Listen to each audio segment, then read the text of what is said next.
Chapitre 11. La mer des Sargasses.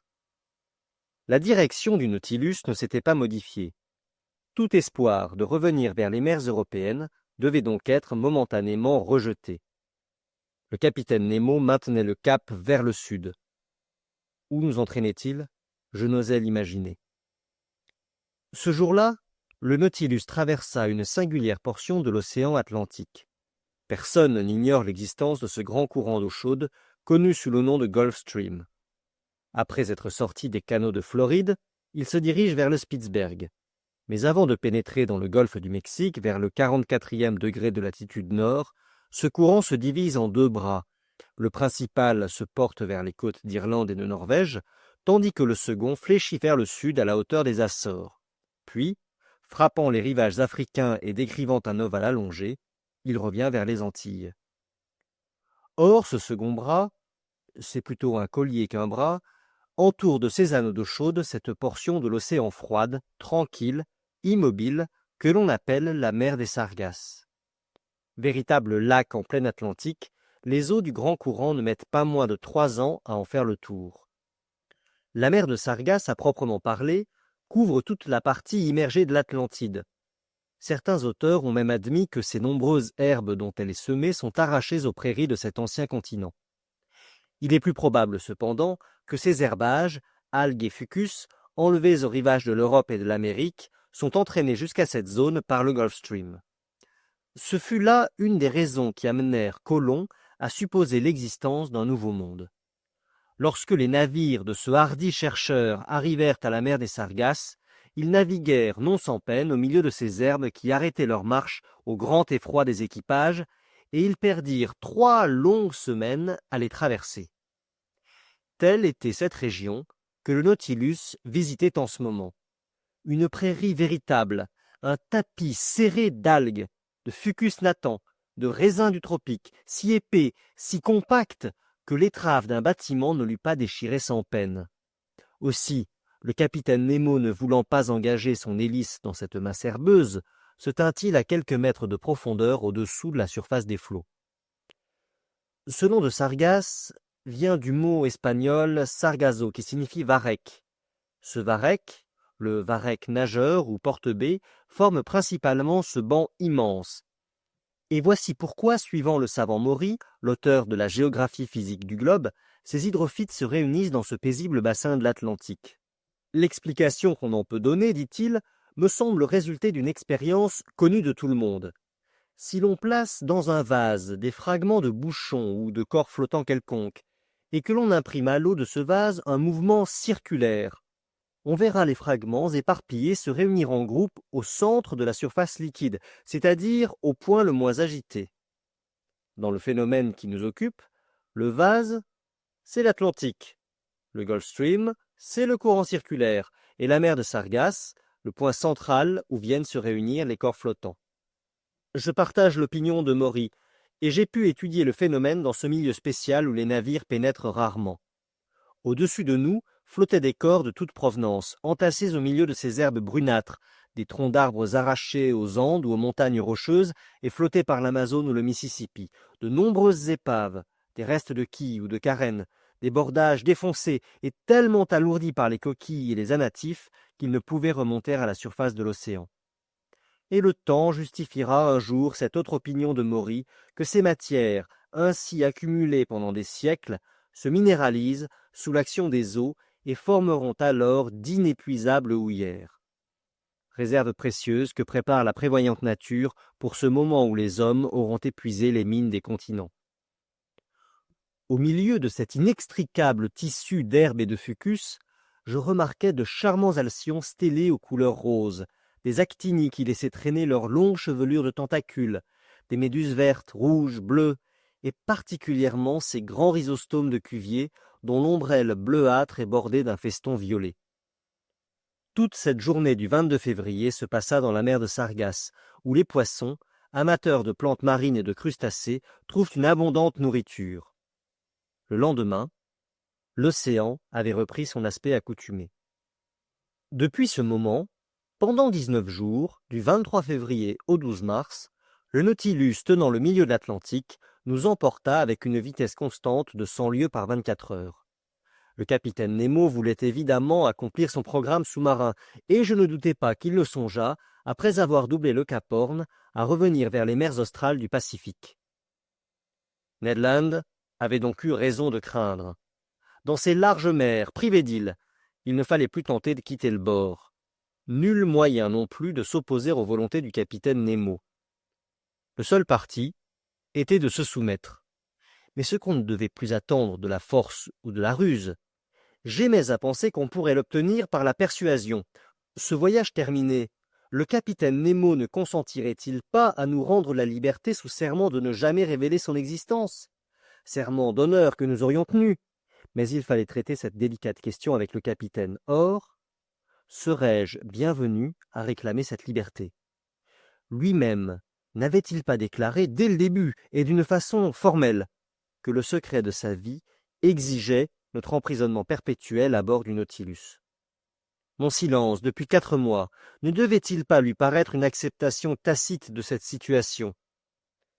Revenir sur ce sujet n'aurait-il pas pour résultat de donner des soupçons qui pourraient nuire à nos projets si quelques circonstances favorables se présentaient plus tard de les reprendre?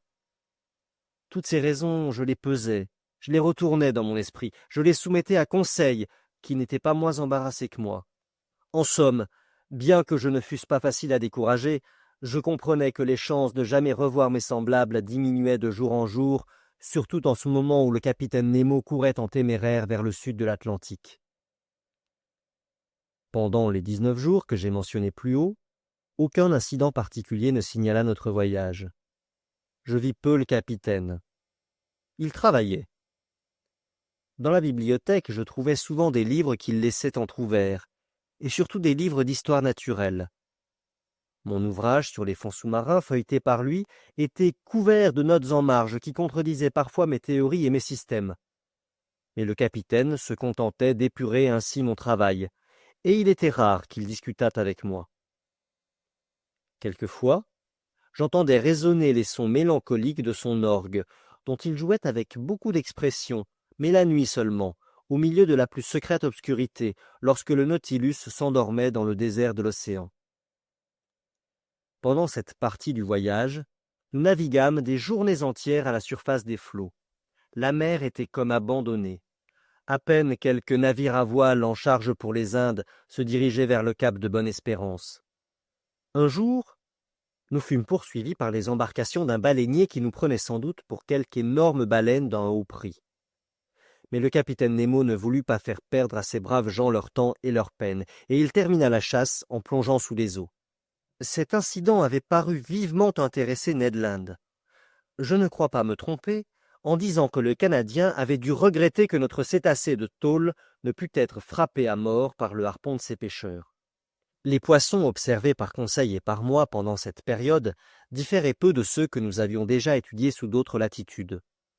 Les principaux furent quelques échantillons de ce terrible genre de cartilagineux divisé en 3 sous-genres qui ne comptent pas moins de 32 espèces, des squales galonnés, longs de 5 mètres, à tête déprimée et plus large que le corps, à nageoire caudale arrondie, et dont le dos porte 7 grandes bandes noires parallèles et longitudinales, puis des squales perlons, gris cendré, percés de 7 ouvertures branchiales et pourvus d'une seule nageoire dorsale placée à peu près vers le milieu du corps.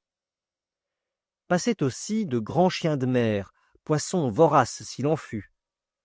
On a le droit de ne point croire au récit des pêcheurs, mais voici ce qu'ils racontent. On a trouvé dans le corps de l'un de ces animaux une tête de buffle et un veau tout entier.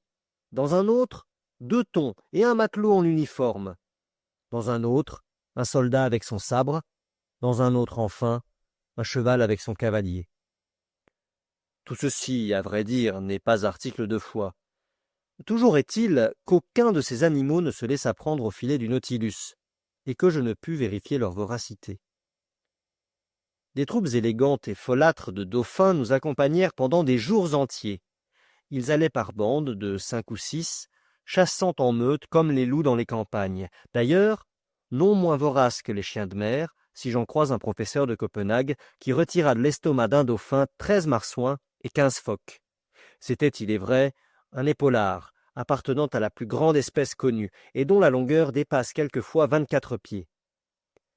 Cette famille des delphiniens compte 10 genres, et ceux que j'aperçus tenaient du genre des delphinorynques, remarquables par un museau excessivement étroit et 4 fois long comme le crâne.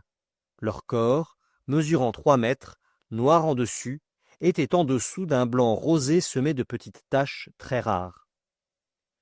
Je citerai aussi dans ces mers de curieux échantillons de ces poissons de l'ordre des acanthoptérygiens et de la famille des cyanoïdes. Quelques auteurs, plus poètes que naturalistes, prétendent que ces poissons chantent mélodieusement et que leurs voix réunies forment un concert qu'un chœur de voix humaine ne saurait égaler. Je ne dis pas non, mais ces siennes ne nous donnèrent aucune sérénade à notre passage, et je le regrette. Pour terminer, enfin, Conseil classa une grande quantité de poissons volants. Rien n'était plus curieux que de voir les dauphins leur donner la chasse avec une précision merveilleuse. Quelle que fût la portée de son vol, quelque trajectoire qu'il décrivît, même au-dessus du Nautilus, l'infortuné poisson trouvait toujours la bouche du dauphin ouverte pour le recevoir. C'étaient ou des pyrapèdes, ou des trygles milans, à bouche lumineuse qui, pendant la nuit, après avoir tracé des raies de feu dans l'atmosphère, plongeaient dans les eaux sombres comme autant d'étoiles filantes. Jusqu'au 13 mars, notre navigation se continua dans ces conditions. Ce jour-là, le Nautilus fut employé à des expériences de sondage qui m'intéressèrent vivement. Nous avions fait alors près de 13 000 lieues depuis notre départ dans les hautes mers du Pacifique.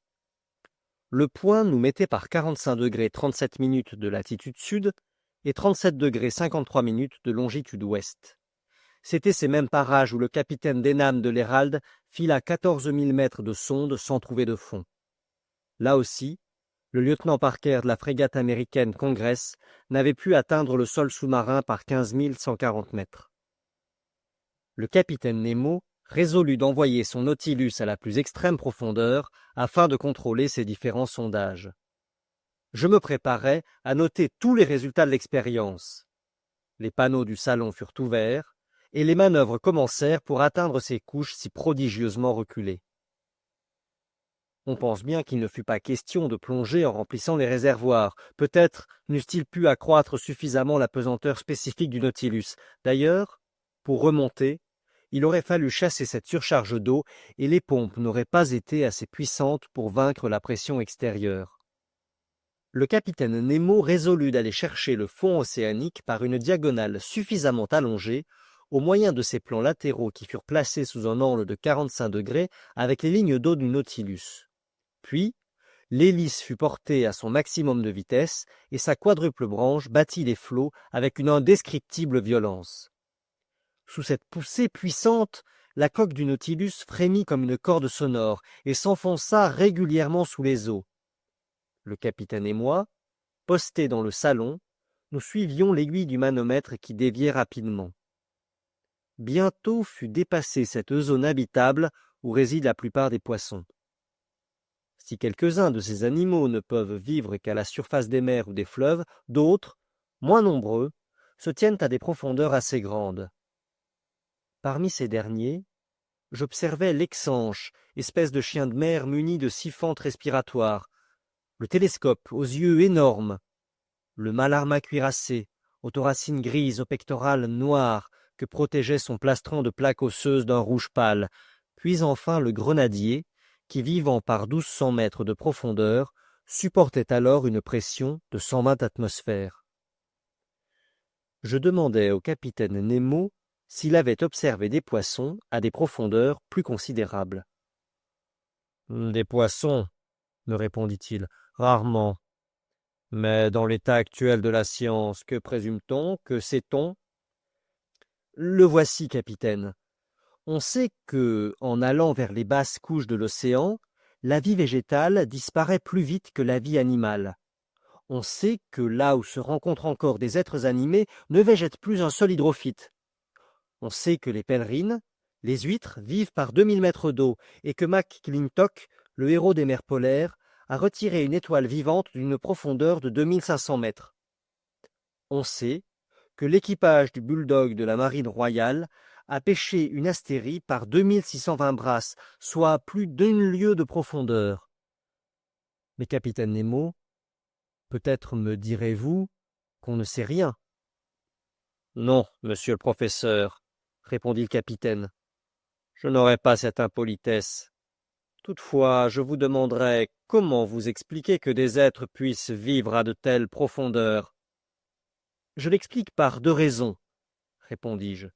D'abord, parce que les courants verticaux déterminés par les différences de salure et de densité des eaux produisent un mouvement qui suffit à entretenir la vie rudimentaire des encrines et des astéries. Juste, fit le capitaine. Ensuite, parce que si l'oxygène est la base de la vie, on sait que la quantité d'oxygène dissous dans l'eau de mer augmente avec la profondeur au lieu de diminuer, et que la pression des couches basses contribue à l'y comprimer.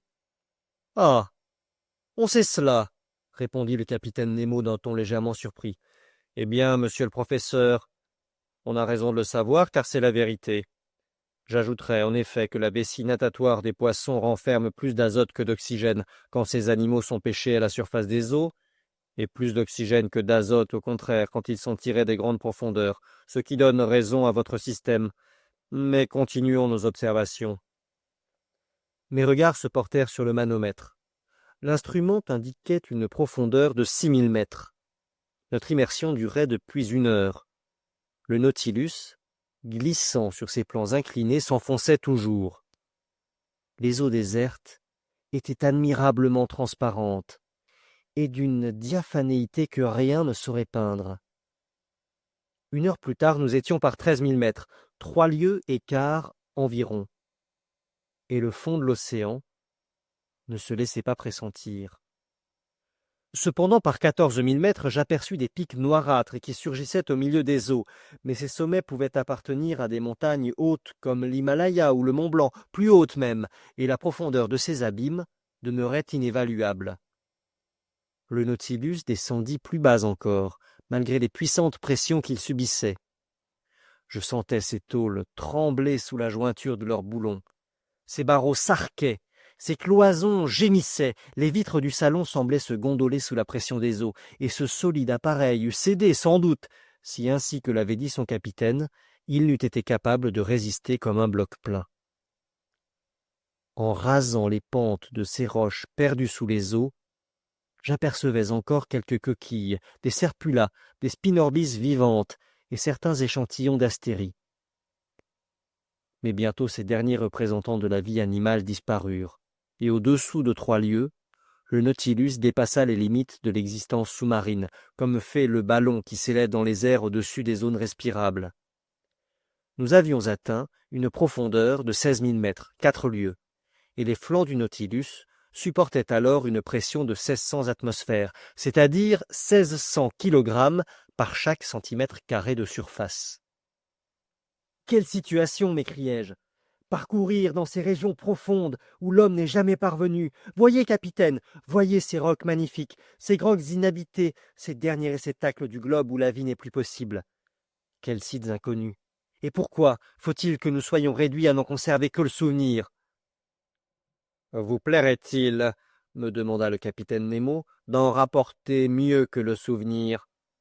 Que voulez-vous dire par ces paroles? Je veux dire que rien n'est plus facile que de prendre une vue photographique de cette région sous-marine. Je n'avais pas eu le temps d'exprimer la surprise que me causait cette nouvelle proposition que sur un appel du capitaine Nemo, un objectif était apporté dans le salon.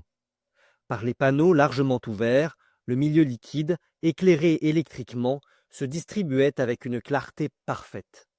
Nulle ombre, nulle dégradation de notre lumière factice. Le soleil n'eût pas été plus favorable à une opération de cette nature. Le Nautilus, sous la poussée de son hélice, maîtrisé par l'inclinaison de ses plans, demeurait immobile. L'instrument fut braqué sur ces sites du fond océanique, et en quelques secondes, nous avions obtenu un négatif d'une extrême pureté. J'ai rapporté cette épreuve. On y voit ces roches primordiales qui n'ont jamais connu la lumière des cieux, ces granites inférieurs qui forment la puissante assise du globe, ces grottes profondes et vidées dans la masse pierreuse, ces profils d'une incomparable netteté et dont le trait terminal se détache en noir, comme s'il était dû au pinceau de certains artistes flamands.